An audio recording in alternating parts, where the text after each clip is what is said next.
जो है ब्यूरोक्रेसी को जो है निशाना बना रहे हैं, कहीं रूलिंग पार्टी को निशाना बना रहे हैं। तो बहरहाल आप लोग भी देखें और अपने हिसाब से तबसरा आप भी करें कि किस हद तक इनके बयानात सच हैं और कहाँ तक इनकी जो बातें हैं ये हमारे यहाँ के लोगों के लिए फ़ायदेमंद हैं या नुकसानदेह। बिलाल आप अपने हिसाब से तबसरा करें। ऐसे इस जम्मू कश्मीर की डेमोक्रेसी के चिथड़े उड़ाए गए, ऐसे इस फ्रीडम ऑफ स्पीच के चिथड़े उड़ाए गए कि आम आदमी का वजूद इस वक्त इस स्टेट में खतरे में है। आम आदमी की कोई सुनवाई नहीं है। और उसके बाद अगर डीसी साहिबान को किसी और अफसर को कभी पूछा जाता है तो आप पे लीगल एक्शन, लीगल इंक्वायरीज होती है। ये कितनी देर चलेगा? सारे लोग चुप नहीं बैठेंगे इस धांधली के खिलाफ। ये जो हो रही है, चाहे वो रोड्स को लेके हो रही है, चाहे कंस्ट्रक्शंस को लेके हो रही है, चाहे राशन को लेके हो रही है, चाहे बिजली को लेके हो रही है, इस सारी चीज़ों को जस्टिफाई करना पड़ेगा डिस्ट्रिक्ट एडमिनिस्ट्रेशन को। और उसके बाद मैं आपके चैनल के वसादत से बोलता हूं कि लेफ्टिनेंट गवर्नर एलजी साहब, अगर आप इस चैनल को फॉलो करते होंगे तो मेरी मौतबाना गुजारिश है कि डोडा डिस्ट्रिक्ट के लोग इस वक्त अफसरशाही में ऐसे पिस रहे हैं कि आने वाले 50 साल इस डिस्ट्रिक्ट के लोग सर उठा नहीं पाएंगे और जवाबदारी देनी पड़ेगी बीजेपी की, क्योंकि इस वक्त सिर्फ और सिर्फ चारों तरफ से लूट है इस डिस्ट्रिक्ट में।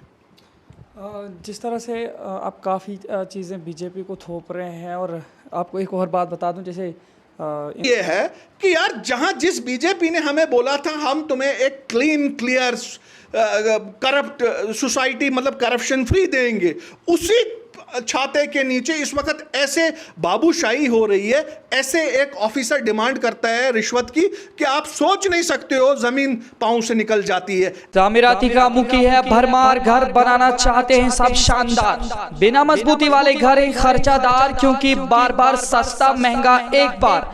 अगर चाहते हैं आप भी घर शानदार तो जरा भी न करिए इंतजार, क्योंकि आप डोडा के गणपत ब्रिज से कुछ फासले की दूरी खलैनी रोड पर प्रो बिल्डर्स ने खोला है हॉलो ब्लॉक्स का कारखाना, जिसमें अंबुजा सीमेंट से बनाए गए हॉलो ब्लॉक्स के छोटे बड़े सभी साइज कम से कम दामों पर दस्तयाब हैं। हॉलो ब्लॉक्स कच्ची ईंटों से ज्यादा मजबूत, पत्थरों से कम दामों और वक्त की तेज रफ्तारी को पकड़ने में आसानी पैदा करने के अलावा मजदूरी की उजरत में कमी लाने में नुमाया रोल अदा करता है। हासिल करने के लिए जल्दी से इन नंबरात पर राब्ता करें 7006820070, 9906763071।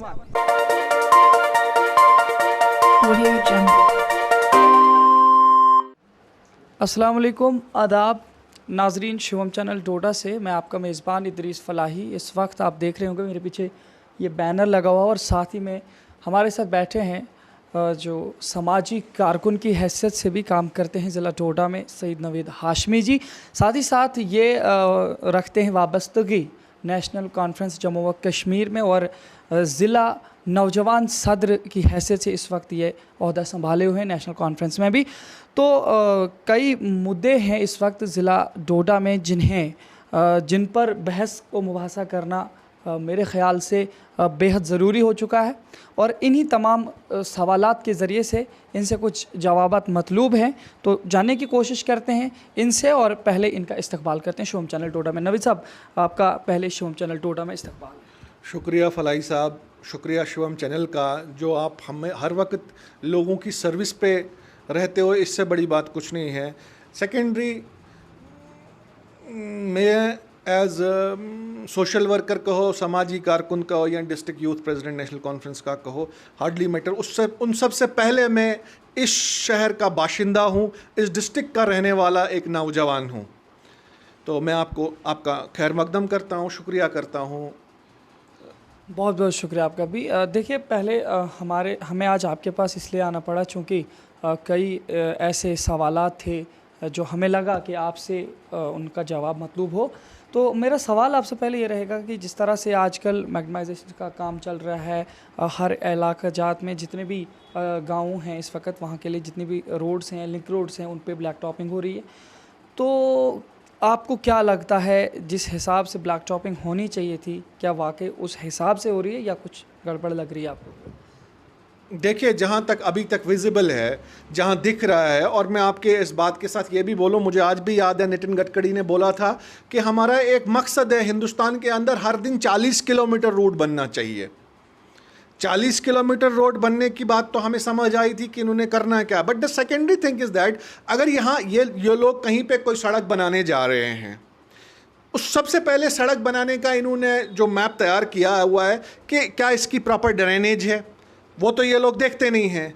इनका सड़क बनाने का एक मकसद ये होता है कि भारतीय जनता पार्टी के ठेकेदार को लाओ, उसको काम दो, उससे काम नहीं लो, क्या कहते हैं मैग्नेमाइजेशन। देखिए आप, रेत पे विजिबल बहुत सारी जगहों से कंप्लेंट हुई कि रेत पे ये लोग मैग्नेमाइजेशन कर रहे हैं, रेत पे ये लोग सोलिंग कर रहे हैं, व्हाटएवर जो भी है। आप मुझे बोलो इस चीज़ के लिए, मैं कल घर जा रहा था शाम को, तो मैंने देखा वहाँ कुछ भी नहीं था। सुबह जब मैं आया, रातों रात इन्होंने वहाँ पे वो मेटलिंग सोलिंग वगैरह की थी।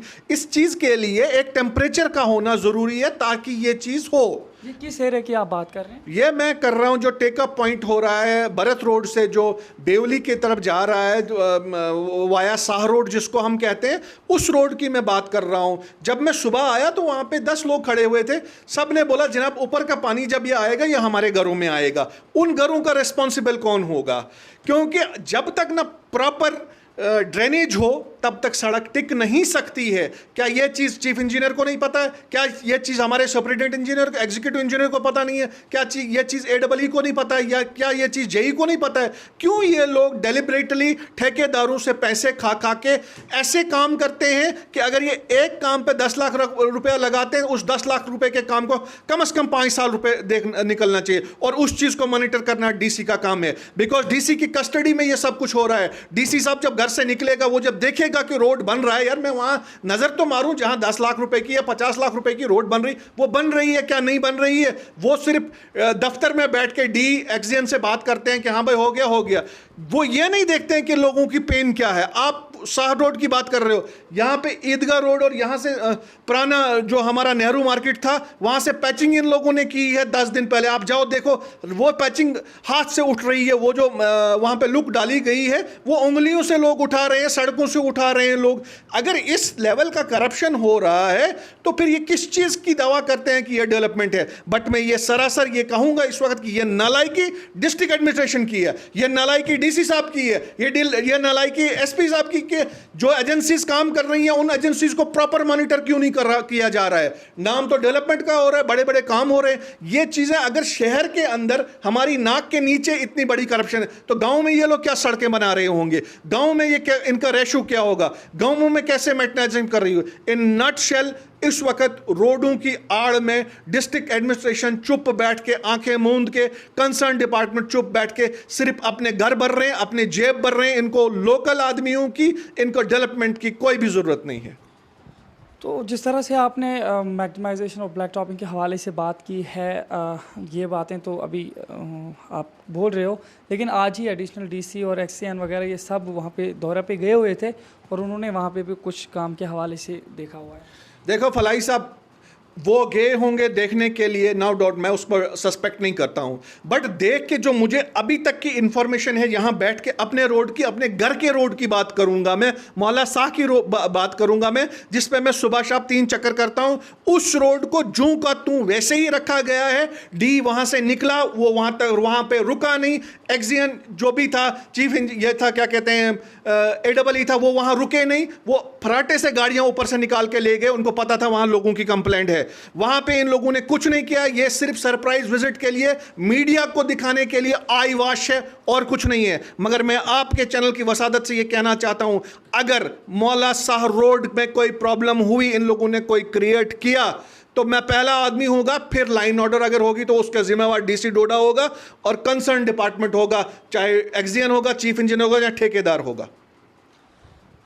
बात करते हैं इसके अलावा इस वक्त जम्मू कौमी शाहरा पे जो टनल अभी बना रहा है खलैनी से आगे के लिए, तो इस हवाले से आपको क्या लगता है, किस तरीके का काम चल रहा है? अभी कभी विजिट हुआ आपका वहाँ पे? फलाई साहब, वो लम्हों ने खता की और सदियों ने सज़ा पाई, यही हो रहा है इस वक्त। उस टनल को लेके भी अगर आप देखें कितनी बड़ी पॉलिटिकल गेम की जा रही है, कि कैसे सियासी जमात जो इस वक्त पूरे हिंदुस्तान को निगल चुकी है, कैसे वो इस चिनाब वैली को भी निगल रही है।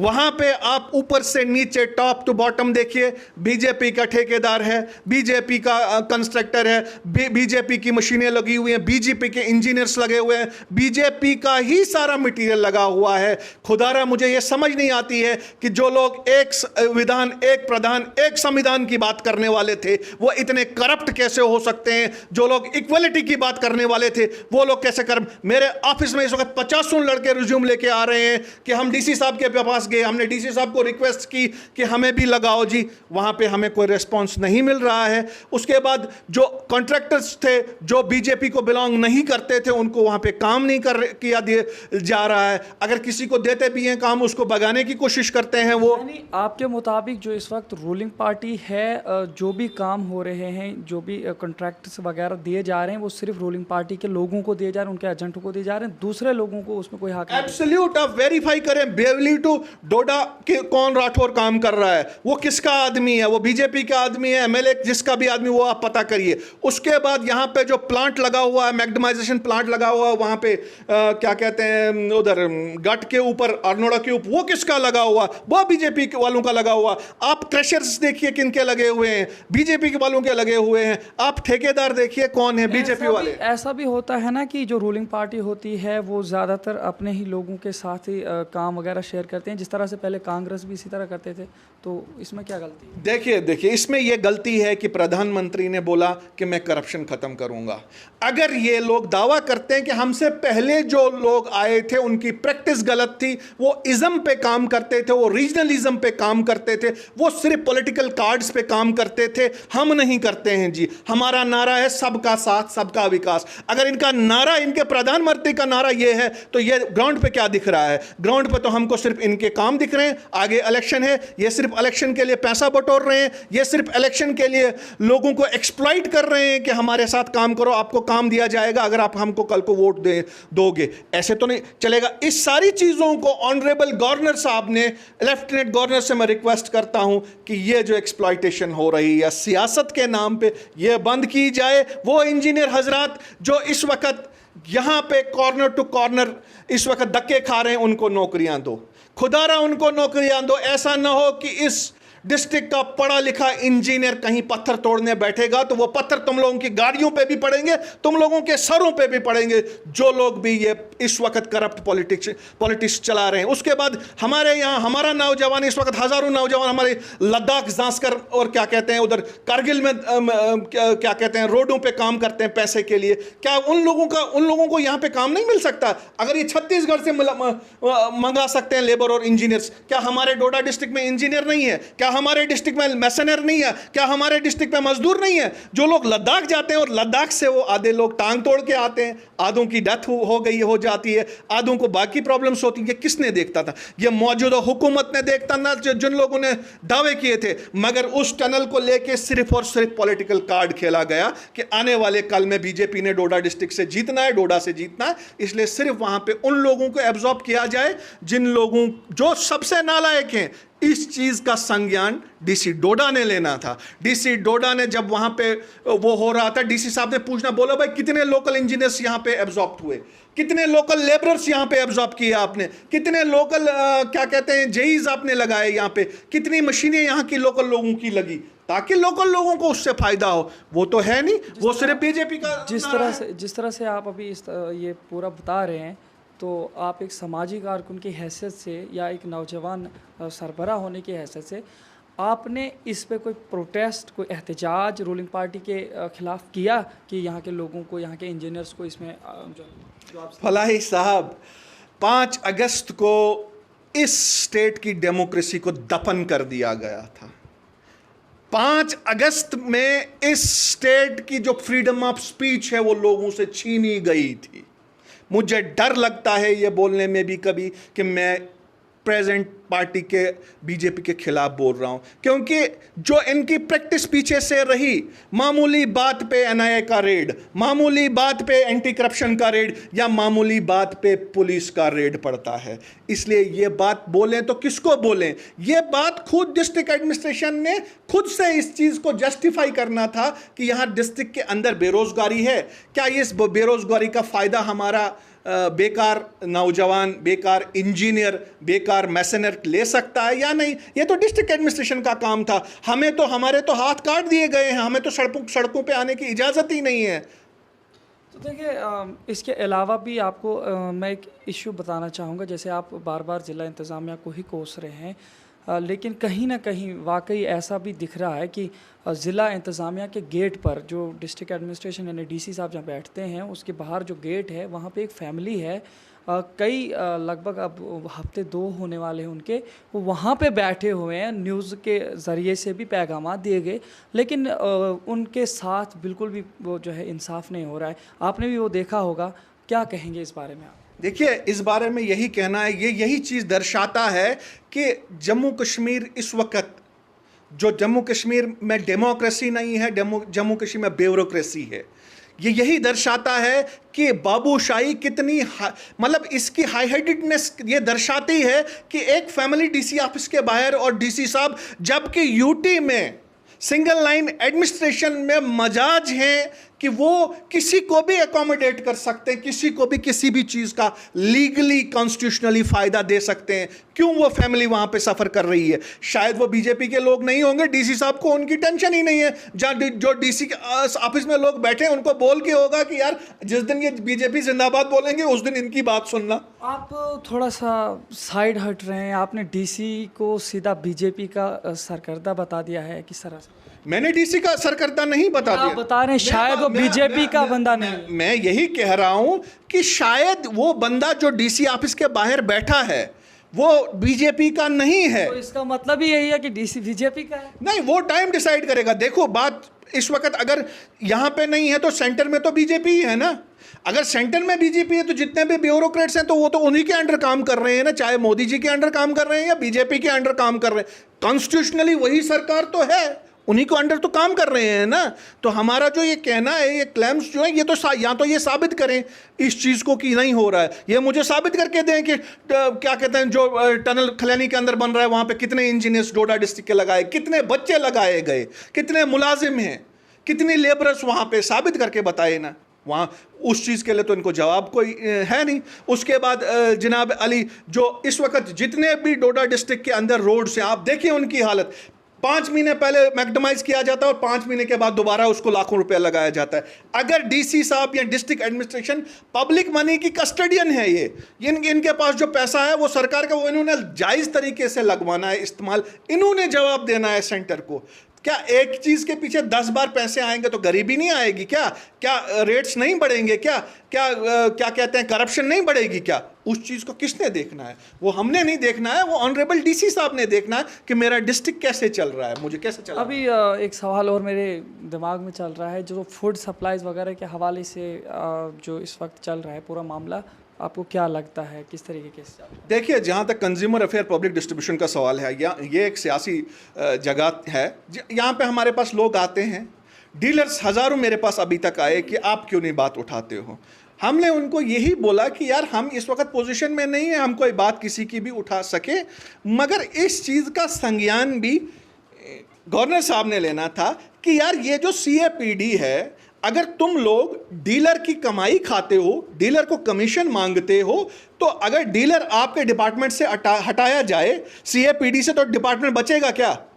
डिपार्टमेंट सिर्फ अगर स्टैंड कर रहा है, डिपार्टमेंट अगर पैसे खा रहा है, कमा रहा है, तो वही डीलर की वजह से कमा रहा है। डीलर को आपने बायोमेट्रिक दे दिया, बायोमेट्रिक देख के यार इतनी कितनी जहालत है डीसी को, यार इतनी कितनी जहालत है डायरेक्टर को, इतनी कितनी जहालत है सिस्टम में। बायोमेट्रिक तुम लोग देते हो क्या कहते हैं डीलर को, और तुम वो नहीं देखते हो देशा के अंदर जहां अभी तक पानी बिजली नहीं है, लोगों को टावर कहां से आएगा, बायोमेट्रिक मशीन कैसे चलेगी, ये तुम लोग नहीं सोचते। यार ये क्या बॉम्बे है, ये कोई मद्रास है, ये कोई मेट्रो शहर है जहां पे आपका 4G 24 घंटे उसके बाद गवर्नमेंट ये नहीं देखती है कि हम उस जोन में इस वक्त हैं जिस वक्त अचानक हमारा 2G क्या कहते हैं 5G 2G पे आ जाता है, और गवर्नमेंट हमें ये भी नहीं बताती क्यों, कैसे वो बायोमेट्रिक्स चले। सिस्टमैटिक ढंग से अगर बायोमेट्रिक्स इन्हें चलाना था, पहले इन्होंने एक एनालिसिस लेना था कि कैशवान के अंदर क्या बायोमेट्रिक चल सकता है, जहां बिजली नहीं है लोगों के पास, तुम वो देखो बिजली के बगैर क्या तुम लोगों का बायोमेट्रिक चार्ज हो सकता है, तब जाके सिग्नल आएगा। दक्षिण मड़वा के अंदर परसों टावर्स लगे, इतनी कितनी करप्शन है कि तुम तुगलकी फरमान दिल्ली से शुरू करते हो और जहां पे जम्मू कश्मीर के जो करप्ट ब्यूरोक्रेट्स हैं वो लोगों पर थोप देते हैं यार। डीलर को बेचारे को क्या कहते हैं, इतना तंग करके लाए। जिस डीलर को 10 क्विंटल राशन देते थे उस डीलर को ये 5 क्विंटल राशन देते हैं कि हाँ भाई बायोमेट्रिक करना है। ठीक है, जब वो दिन रात काम करता है, क्या डिपार्टमेंट का ये फर्ज नहीं है जहां पे ये डीलर काम कर रही है दुकान का किराया कहां से लाएगा? उसके बाद अगर इसको हमने करप्शन से रोकना है, इसकी कमीशन जो है, अगर इसकी कमीशन 50 रुपए, तो इसको हमने मंथली देनी है या नहीं देनी है? अगर आप उसको देते नहीं हो वो करप्शन, वो पैसा नहीं देते, वो क्या करेगा? वो अपने बीवी बच्चे कैसे पालेगा?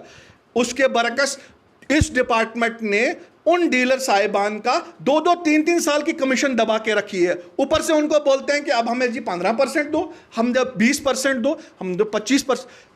इल्यूजन ये है कि यार जहां जिस बीजेपी ने हमें बोला था हम तुम्हें एक क्लीन क्लियर करप्ट सोसाइटी, मतलब करप्शन फ्री देंगे, उसी छाते के नीचे इस वक्त ऐसे बाबूशाही हो रही है। ऐसे एक ऑफिसर डिमांड करता है रिश्वत की कि आप सोच नहीं सकते हो, जमीन पांव से निकल जाती है। ऐसे इस जम्मू कश्मीर की डेमोक्रेसी के चिथड़े उड़ाए गए, ऐसे इस फ्रीडम ऑफ स्पीच के चिथड़े उड़ाए गए कि आम आदमी का वजूद इस वक्त इस स्टेट में खतरे में है। आम आदमी की कोई सुनवाई नहीं है। और उसके बाद अगर डीसी साहिबान को, किसी और अफसर को कभी पूछा जाता है तो आप पे लीगल एक्शन, लीगल इंक्वायरीज होती है। ये कितनी देर चलेगा? सारे लोग चुप नहीं बैठेंगे इस धांधली के खिलाफ। ये जो हो रही है, चाहे वो रोड्स को लेके हो रही है, चाहे कंस्ट्रक्शंस को लेके हो रही है, चाहे राशन को लेके हो रही है, चाहे बिजली को लेके हो रही है, इस सारी चीज़ों को जस्टिफाई करना पड़ेगा डिस्ट्रिक्ट एडमिनिस्ट्रेशन को। और उसके बाद मैं आपके चैनल के वसादत से बोलता हूं कि लेफ्टिनेंट गवर्नर एलजी साहब, अगर आप इस चैनल को फॉलो करते होंगे तो मेरी मौतबाना गुजारिश है कि डोडा डिस्ट्रिक्ट के लोग इस वक्त अफसरशाही में ऐसे पिस रहे हैं कि आने वाले 50 साल इस डिस्ट्रिक्ट के लोग सर उठा नहीं पाएंगे और जवाबदारी देनी पड़ेगी बीजेपी की, क्योंकि इस वक्त सिर्फ और सिर्फ चारों तरफ से लूट है इस डिस्ट्रिक्ट में। जिस तरह से आप काफ़ी चीज़ें बीजेपी को थोप रहे हैं, और आपको एक और बात बता दूं, जैसे इंतखाबात का ऐलान भी परसों यहाँ पे ज़िला, ये उनके रियासती सदर रविंदर रैना जी यहाँ पे आए थे जम्मू से डोडा, आपको पता चल ही गया होगा। तो उन्होंने साफ तौर पर ऐलान किया कि अब इंतखाबात होने जा रहे हैं, और साथ ही साथ उन्होंने ये भी दावा किया है, पूरा चैलेंज के साथ कहा है कि हम किसी के साथ कोई अलायंस नहीं करेंगे और हम अपने दम पर यहाँ पे सीएम बनाएंगे, यानी कि बीजेपी का सीएम बनेगा। तो इस पे नेशनल कॉन्फ्रेंस की क्या तैयारियां हैं? देखिए, ये जो इनके दावे हैं हम सीएम बनाएंगे, नो डाउट ये बना सकते हैं, बिकॉज इनकी प्रीवियस प्रैक्टिस जो है, आप गोवा को देखो इन्होंने क्या किया, कैसे वहां पे इन्होंने एमएलएज को खरीद के हुकूमतें गिराई। आप मध्य प्रदेश के अंदर देखो कैसे इन्होंने हार्स ट्रेडिंग करके एमएलएज को खरीद के सरकारें बनाई। आप देखिए क्या कहते हैं राजस्थान के अंदर ये लोग क्या कर रहे थे। आप देखिए महाराष्ट्र के अंदर इन लोगों ने क्या किया। जो इनके अलायंस थे, जो ये बोलते थे कि ये हमारे अलायंस, ये पार्टनर्स हैं, उसके बाद जब ये इलेक्शन हारे, जब इनकी उनसे नहीं बनी, इन्होंने उन लोगों तक बोला कि ये देशद्रोही है। शिवसेना बाला साहब ठाकरे जैसे आदमी को भी इन्होंने बोल दिया कि ये जी क्या कहते हैं देशद्रोही है। इनका क्या, इनकी बातें कहना सुनना मुझे लगता है एक। दूसरी रहा बात राणा साहब की, मैं क्या कहूँ, राणा साहब बीजेपी का एक तमाशा है। बच्चे को नहीं दिखाते, जब बच्चा होता है 1-2 साल को लाते बाजार से, वो डोल की टर्म जिसको होता है वही है वो। तो वो कुछ भी बोल सकते हैं कि हम इतनी सीटें उतनी सीटें, हमें उससे फर्क नहीं पड़ेगा। ये आने वाला वक्त बोलेगा कि कौन कितनी सीटें लेगा और क्या करेगा, ये उनको वक्त बताएगा, ये हम नहीं बताएंगे। आपको क्या लगता है कि जिस तरह से आप बात कर रहे हैं, या रूलिंग पार्टी बात कर रही है, कांग्रेस बात कर रही है, क्या लोग पार्टीज़ के धोखे में, झांसे में आ सकते हैं, या अब लोग बेदार हो चुके हैं? देखिए, जहाँ तक झांसे की बात है या धोखे की बात है, सिंपल और क्लियर मैं एक जवाब दूंगा। 370 तोड़ के बीजेपी ने लोगों को झांसे दिए। 370 तोड़ के लोगों को बीजेपी ने बेवकूफ बनाया। आज जम्मू का माइनिंग वाला रो रहा है क्योंकि बम्बे से माइनिंग करने वाले लोग आ रहे हैं। आज जम्मू का वाइन शॉप वाला रो रहा है क्योंकि बम्बे के लोगों को ठेका मिल रहा है। आज जम्मू का किरियाना वाला, सब्जी वाला सब सड़क पे रो रहा है क्योंकि अब रिलायंस आ रहा है। धोखे हमने नहीं दिए, जहां से इन्होंने लोगों को दिए थे कि हम एक जम्मू कश्मीर को हम एक सोने की चिड़िया बनाएंगे। सोने की चिड़िया क्या, इन्होंने कौवे की हालत भी नहीं इस रियासत की रखी। कौवा भी कड़कड़ करता है, हमको वो भी हक नहीं दी। अब ये लोग खुद जस्टिफाई करेंगे, ये लोगों के कोर्ट में बाल पड़ी हुई है। नेशनल कॉन्फ्रेंस ने उस वक्त भी बोला था, देखो जम्मू वालों, देखो पुंछ वालों, देखो कश्मीर वालों, देखो डोडा वालों, 370 जाने से बहुत नुकसान होगा।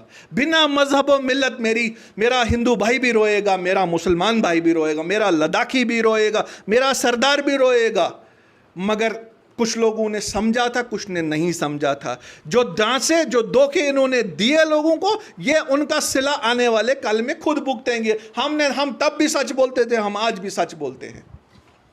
जिस तरह से पहले डीडीसी इंतखाबात में जो जैसे अलायंस हुए थे आपके पार्टी पूरे रियासत में, क्या लगता है कांग्रेस के साथ, पीडीपी के साथ, दीगर जमातों के साथ अलायंसेस करने का चांस है कॉन्फ्रेंस को? देखिए, मैं एक छोटा सा सिपा सालार हूँ नेशनल कॉन्फ्रेंस का। ये बातें दिल्ली में डिसाइड होती हैं और फारूक साहब की कोठी पे डिसाइड होती हैं। मैं ये कह नहीं पाऊँगा कि इसका क्या होगा, बट जो बेस्ट जम्मू कश्मीर के लोगों का होगा उसके लिए एनसी किसी भी हद तक जाएगी। बहुत बहुत शुक्रिया हमारे साथ, क्योंकि वक्त काफ़ी हो चुका है, काफ़ी सारे मुद्दे थे इसके अलावा भी, लेकिन कभी मज़ीद बात करेंगे। फ़िलहाल वक्त दिया आपने, इसके लिए आपका बहुत बहुत शुक्रिया। और नाज़रीन, काफ़ी सारी बातचीत हुई है और बेबाक होकर के इन्होंने काफ़ी सारे जो है जवाबात दिए हैं। अब किस तरीके से ये बिना डरे निडर होकर के काफ़ी तरीके से कभी ब्यूरोक्रेसी को जो है निशाना बना रहे हैं, कहीं रूलिंग पार्टी को निशाना बना रहे हैं। तो बहरहाल आप लोग भी देखें और अपने हिसाब से तबसरा आप भी करें कि किस हद तक इनके बयानात सच हैं और कहाँ तक इनकी जो बातें हैं ये हमारे यहाँ के लोगों के लिए फ़ायदेमंद हैं या नुकसानदेह। फिलहाल आप अपने हिसाब से तबसरे करें। इसी तरह देखते रहे शोम चैनल डोडा। अपने मेज़बान इदरीस फलाही को दीजिए इजाज़त। इंशाल्लाह फिर मिलेंगे नए खबरनामे के साथ, तब तक के लिए अल्लाह हाफ़िज़।